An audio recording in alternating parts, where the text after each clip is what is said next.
So sa tanan mga Pinay diha no nga kanang naka-afam no, especially katong mga afam mga batanon.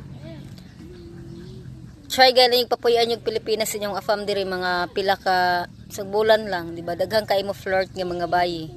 Experience na nako katong bago pa akong afam. Tigin na malikayan ka na mag-grocery bitaw me. Mga sales lady, mga cashier. Hi sir. Mana na sila. Nya. Usahay ka nang maniid lang ko no, maana po ng uban nga mga sales lady labi na sa mall. Mana sila nga. Kung sekreto din na sila kanang medyo magbulag mi sa ko ang afam no kay ari ko sa pikas manguha og grocery niya. Sila po dire sa pikas ila din ang tagbuon niya, maana din ng uban nga mga sales lady nga. Sir kanang napakailaing afam dito nga kanang kuan sir basig nakaig-agaw naka available kay ko sir.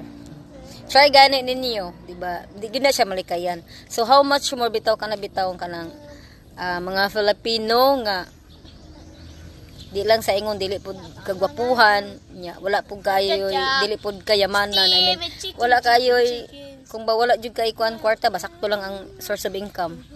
Daghang man gani Pinay nga mopatol, di ba? Una kana about sa kanang cheating issue, kung ako bitaw makasala inyo hang mga pares, pasiluwa lang ninyo kay try nga mabuo yung family.